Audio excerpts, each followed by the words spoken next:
ഒരുവിധം എല്ലാ ആൾക്കാർക്കും ഇഷ്ടമുള്ളൊരു കറിയാണ് മോരുകറി അല്ലേ. എസ്പെഷ്യലി കുട്ടികൾക്ക് ചോറിൻ്റെ കൂടെ മോരൊഴിച്ച് കഴിക്കാൻ ഭയങ്കര ഇഷ്ടമായിരിക്കും. Hi all, welcome back to my channel. ഇന്ന് നമുക്കൊരു മോരുകറി ഉണ്ടാക്കിയാലോ? നമുക്ക് നോക്കാം എങ്ങനെയാണ്. അതിനെന്തൊക്കെ ഇൻഗ്രീഡിയൻസ് വേണം നമ്മൾ നോക്കാം. ഇഞ്ചി, സബോള, വെളുത്തുള്ളി, കറിവേപ്പില, പച്ചമുളക്, ഇത്ര സാധനങ്ങളാണ് വേണ്ടത്. ഒരു പാൻ അടുപ്പത്ത് വെച്ച് ചൂടാക്കിയിട്ടുണ്ട്. കുറച്ച് എണ്ണ ഒഴിച്ച് കൊടുക്കാം. കുറച്ച് കടുകിട്ട് കൊടുക്കാം.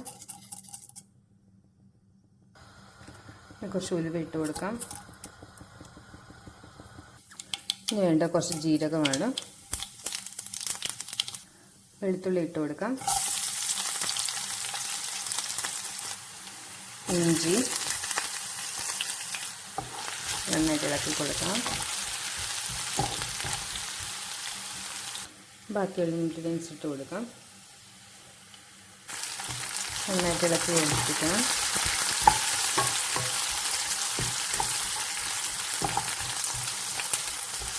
നമ്മുടെ പച്ചമുളകും ഇഞ്ചിയും കറിവേപ്പിലയും സബോളയെല്ലാം നന്നായിട്ട് മൂത്തിട്ടുണ്ട്. ഇനി നമുക്ക് കുറച്ച് മഞ്ഞൾപ്പൊടി ഇട്ട് കൊടുക്കാം. മിക്സ് ചെയ്ത് കൊടുക്കാം.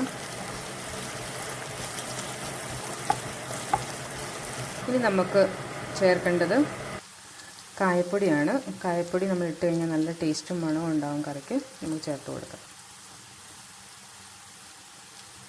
നന്നായിട്ട് മിക്സ് ചെയ്യാം.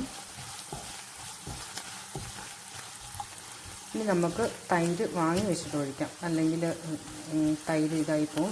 തൈര് ഒരിക്കലും തിളപ്പിക്കാൻ പാടില്ല. തിളപ്പിച്ച് കഴിഞ്ഞാൽ പിരിഞ്ഞു പോകും. നമുക്കിനി വാങ്ങി വെച്ചിട്ട് തൈര് ഒഴിക്കാം.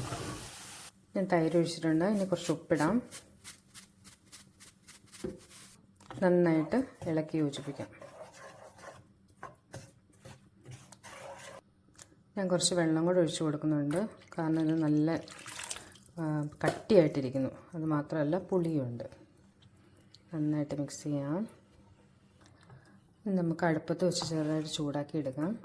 ജസ്റ്റ് ഒന്ന് ചൂടായാൽ മതി, തിളപ്പിക്കരുത്. തിളച്ചാൽ ഇത് പിരിഞ്ഞു പോവും. ഒന്ന് ചൂടാക്കി എടുത്തേച്ചാൽ മതി. ആവശ്യത്തിന് എത്രയാണോ വെള്ളം വേണ്ട അത്രയും ചേർക്കുക. പിന്നെ ഉപ്പ് നോക്കിയിട്ട് ഉപ്പ് ചേർത്ത് കൊടുക്കുക.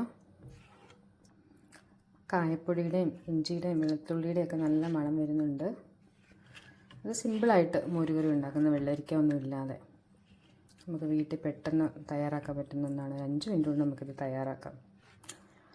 അപ്പം മോരുകറി ചൂടായിട്ടുണ്ട്. കണ്ടോ, ഞാൻ തിളപ്പിച്ചിട്ടില്ല. തിളപ്പിച്ചിട്ടുണ്ടെങ്കിൽ പിരിഞ്ഞു പോകും. കണ്ടോ, കറക്റ്റ് കൺസിസ്റ്റൻസിയാണിത്. അപ്പം താങ്ക് യു ഫോർ വാച്ചിങ്. അടുത്ത വീഡിയോ കാണാം. Please do subscribe and like. Bye bye.